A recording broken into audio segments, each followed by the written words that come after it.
Alright, let's talk about a legend. A man of mystery. A man who probably can't spell mystery. I'm talking about Lieutenant Frank Drebin, played by the amazing Leslie Nielsen. Frank isn't your typical hero. He's more like that uncle who shows up at a party and accidentally sets the curtains on fire while trying to do a magic trick. He's retired now, living a quiet domestic life with his wife, Jane. But you can tell he misses the action. He misses the thrill of the case, the smell of lukewarm police station coffee, and most of all the chance to completely misunderstand everything someone says to him.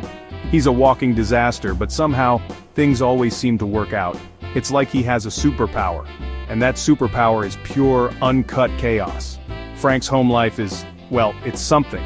He's trying his best to be a good husband to Jane, who is now a successful lawyer. They go to marriage counseling, and it's just as ridiculous as you'd imagine. Frank takes every piece of advice literally, leading to some truly awkward and hilarious situations. He's a fish out of water in this peaceful suburban world. The man was born to wear a trench coat and stumble through crime scenes, not to discuss his feelings or pick out new drapes. You can see the boredom in his eyes. He's a coiled spring of ineptitude, just waiting for a reason to be sprung back into the world of police work, where his unique brand of incompetence is, strangely, an asset.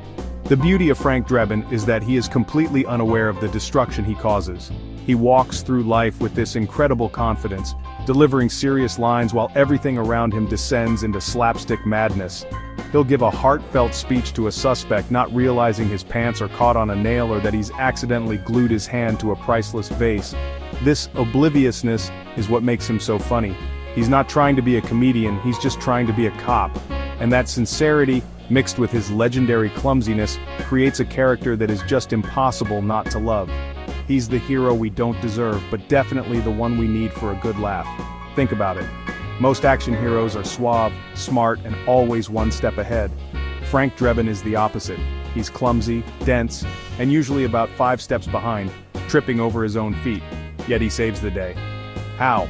By pure dumb luck. He's like a human pinball, bouncing from one crazy situation to the next, knocking over all the bad guys by accident. He is a testament to the idea that sometimes, not having a plan is the best plan of all. Leslie Nielsen's deadpan delivery is the key. He says the most absurd things with a straight face, making it 1,000,000 times funnier. He truly is one of a kind. So, Frank is trying to enjoy his retirement, but you can't keep a good clumsy cop down for long. His old buddies from Police Squad, Ed Hocken and Nordberg, pay him a visit. They need his help.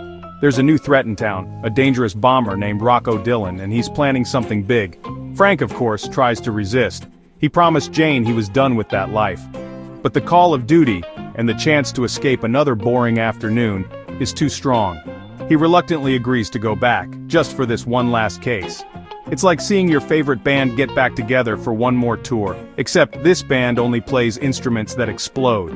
The mission is simple: go undercover. The police believe Rocco is planning his next move from inside prison. So what's the brilliant plan? Get Frank arrested and put him in the same cell block as Rocco. What could possibly go wrong? Everything, that's what. Frank's attempt to get arrested is a masterpiece of failure. He tries to commit crimes and just can't seem to do it right. It's hilarious watching him try to be a bad guy when he's so good at accidentally being a good guy. Eventually, through a series of misunderstandings and pure chaos, he ends up exactly where he needs to be, in a bright orange jumpsuit, ready to befriend a hardened criminal. Once inside, Frank has to earn Rocco's trust. His methods are, shall we say, unconventional. He tries to act tough and talk like a gangster, but he sounds more like a confused grandpa trying to use slang. The prison scenes are filled with gags, from a ridiculously funny shower scene to a chaotic prison riot that Frank somehow makes worse and then accidentally resolves. He becomes Rocco's confidant not because he's a smooth operator, but because he's so strange and unpredictable that even a hardened criminal doesn't know what to make of him. He's the ultimate wild card, a human wrecking ball in the middle of a delicate undercover operation. The best part of this whole setup is watching Frank navigate the prison world with his signature cluelessness. He misinterprets every threat, takes every figure of speech literally, and somehow survives it all. His interactions with Rocco are pure comedy gold. Rocco is trying to be this intimidating villain, but he's constantly thrown off by Frank's bizarre behavior. Frank isn't just undercover, he's in his own little world, and we're just lucky enough to be watching. This whole sequence perfectly sets the stage for the movie's grand finale, proving that even in retirement, Frank Drebin has not lost his touch for turning any situation into a five-alarm comedy fire. So, Frank and Rocco manage to break out of prison. It's a wild escape involving Rocco's bombshell girlfriend and his equally goofy mother. Now on the outside, Frank learns the terrible truth about Rocco's plan. The target isn't a bank or a government building. It's something much, much bigger. Rocco plans to detonate a bomb at the Academy Awards ceremony. Why? Well, the movie doesn't really care, and neither do we. The point is, the biggest night in Hollywood is about to become a disaster zone, and Frank Drebin is the only one who can stop it. The stakes have never been higher or more glamorous. The climax of the movie takes place right on the Oscar stage, and it is absolute comedic perfection. Frank has to infiltrate the ceremony to find the bomb, which is hidden inside one of the winner's envelopes. The bomb will go off when the envelope is opened. Frank naturally has to get on stage. How does he do it? By posing as a famous presenter, of course. This leads to a series of incredible gags where Frank tries to warn people, but everyone thinks he's just part of a weird comedy routine. He's desperately trying to save the day, and the star-studded audience is just laughing along, thinking it's all part of the show. The sequence is a masterclass in slapstick. Frank trips over wires, gets tangled in curtains, and has a hilarious, awkward dance number with a Broadway star. He's trying to get his hands on that envelope before it's too late. He ends up announcing the winner for Best Picture, but he can't read the card, leading to one of the funniest and most chaotic award presentations ever filmed. Every celebrity cameo, every confused reaction from the audience, and every clumsy move from Frank builds the tension and the humor perfectly. It's a race against time where the hero has no idea what he's doing, and it is brilliant. Ultimately, Frank has to confront Rocco on stage, live, in front of millions of viewers. The final showdown is as silly as you would expect, involving mistaken identities, terrible puns, and a lot of physical comedy.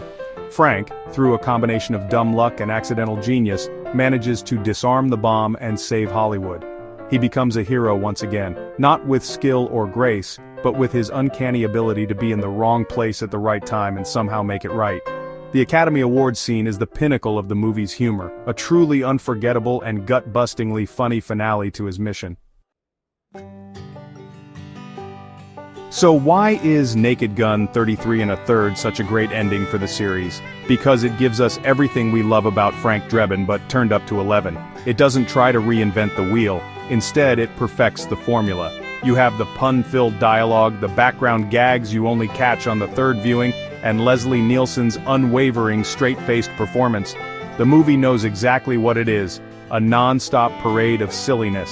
It takes the character of Frank Drebin and puts him in the most ridiculous situations yet, from prison to the Oscars, and lets the comedy unfold naturally from his incompetence. It's a celebration of everything that made the first two movies classics. The humor in this film is relentless.